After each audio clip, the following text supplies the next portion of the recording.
Residents just north of Helena are being evacuated in the face of a wildfire while the governor calls for a state of emergency. Coming up, the latest on the North Hills fire and what the state is doing as blazes start to pop up here in Montana. Summer's one of the busiest times to visit the Gallatin County, which is having a huge impact on the local economy. Good morning to you and welcome to your Monday. I'm Missy O'Malley. Matt Elwell has our work week forecast here in just a moment. Chet Lehman has the day off. Top story for you now. Governor Bullock declares a state of emergency to help fight wildfires across the state. Bullock has issued an executive order declaring a state of emergency to meet the demand for aviation fuel and other fire suppression resources. The fire burning in the state, nothing close to what we saw in 2017, but as we know, with the right fuels, these fires can grow to dangerous sizes within hours. Several recent new fires have caused an increased demand for drivers transporting aviation fuel and fire suppression resources. Bullock also secured a federal fire management assistance grant from FEMA to help fight Helena's North Hills fire, saying, "I join all Montanans in thanking firefighters who are working around the clock to keep the lives and properties safe as we face some of these challenging wildfires in our state." Now, Bullock added that he is also grateful for FEMA acting so quickly, and he's pleased that local, state, and federal agencies are coordinating closely to mitigate risk and to put out those fires. And the most threatening fire right now is the 2,600-acre North Hills fire north of Helena. It is 0% contained this morning, and firefighters say they are concerned about red flag warnings and uncertain forecasts that include high winds today.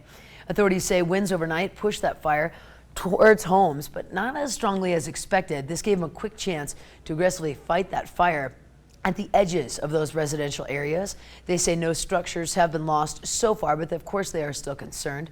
Leaders are working to strengthen the protective lines around those neighborhoods, but evacuations are remaining in place for several hundred homes. Every time we think we've got it, it goes across the line and we're racing to catch up. So we are not ready yet. The danger's not gone until we get this so that we know it can't cross. We've got to keep people out of there, and we just ask people to be patient with us. Now, leaders say about 200 personnel are currently working on that fire. The Red Cross opened an evacuation shelter last night at Helena's First Assembly of God Church. And the Bisco fire in Rattlesnake drainage drew 80 acres overnight. Excuse me. Now stands at 115 acres. Strong winds up to 30 miles an hour increased fire activity on Sunday evening. Lolo National Forest says most of the growth moved southeast away from Missoula. There's currently 125 firefighters working to contain that fire line, including 4 hotshot crews along with 6 helicopters making those water bucket drops. The fire is 0% contained. No structures are threatened at this time. The fire has led to several trail closures, including a horse trailhead being used to stage fire vehicles. Matt joins me now, and of course, fire season is no stranger to you. Nope. You've been talking about it. We've been getting ready for it. The good thing, one thing that is helping us right now is the overnight temperatures are cooling down fairly dramatically. We don't have a lot of cloud cover, and that allows that humidity to grow, and that gives the firefighters a good chance to battle these fires. But we do have red flag warnings out for the afternoon. A few thunderstorms possible, gusty winds as well, and that could cause some issues. Temperatures into the 40s and 50s for us this morning. You can see skies relatively clear, allowing the temperatures to stay cool early in the morning, but the afternoon warming up quickly into the mid-80s. A few isolated thunder showers possible for today and again tomorrow. We'll talk more about your forecast across the next 8 days in just a few minutes. Thank you for that, Matt. Now a story that we've been following since last night. At least 4 people are dead and multiple others are injured after a shooting at a festival in Gilroy, California. The suspect is among those killed as a manhunt is underway for a possible second suspect who may have been involved. John Lawrence reports. Violence erupts Sunday in Gilroy, California. Authorities called to the scene of a shooting at the city's annual Garlic Festival. We put about a bunch of kids on the ground, lady with babies on the ground. And then we try to get up and go again after 5 seconds, then the shooting started again. Authorities think the shooter used a tool to cut through the fence to gain access to the festival. Officers were in that area and engaged the suspect in less than a minute. The suspect was shot and killed. ATF and FBI agents from San Francisco are joining local departments with the investigation. It was blood everywhere. It was a mess.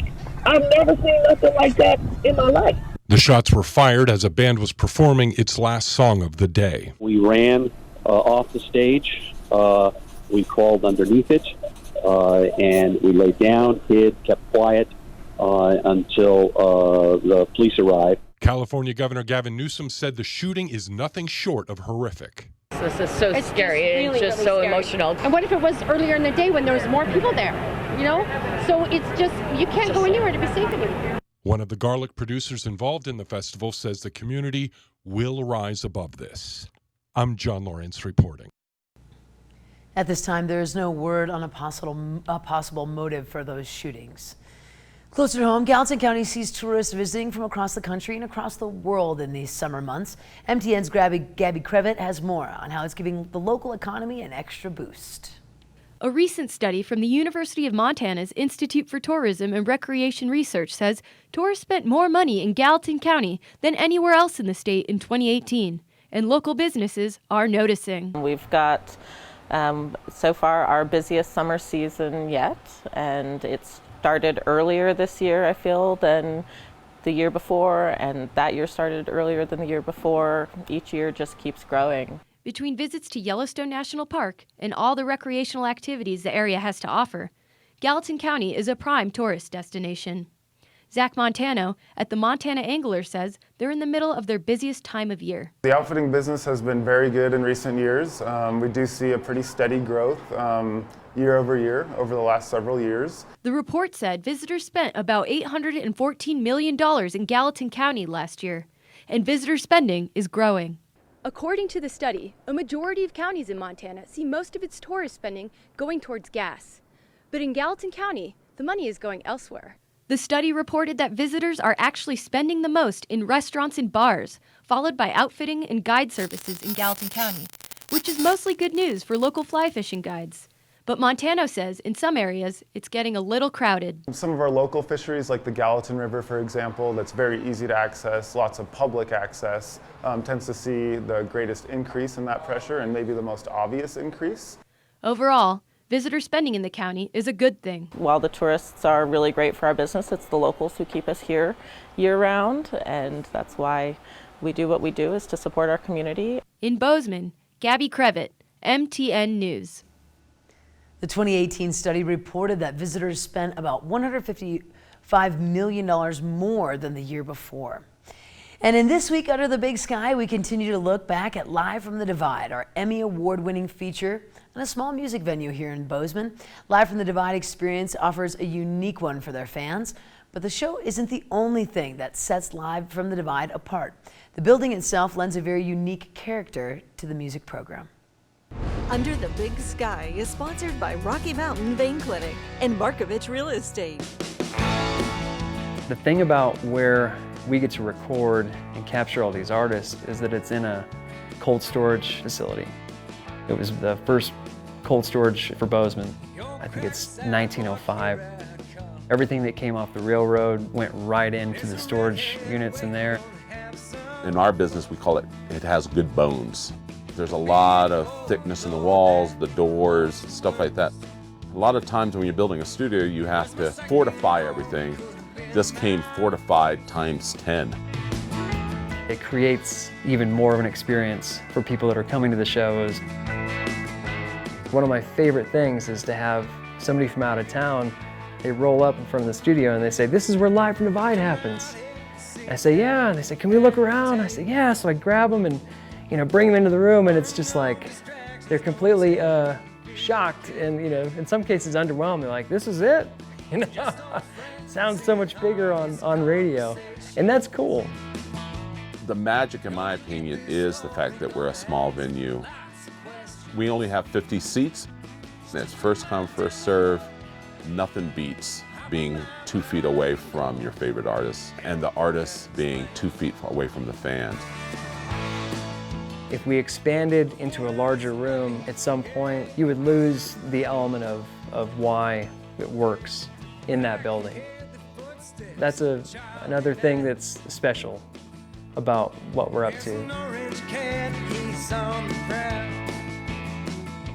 just love it. Now you could check out the full Live from the Divide story and all of our current stories online at underthebigsky.com. And if you haven't been to a Live from the Divide show, I strongly suggest you check it out. Well, good Monday morning to you, the final one in July. In a moment, we have an incredible story about a furry best friend.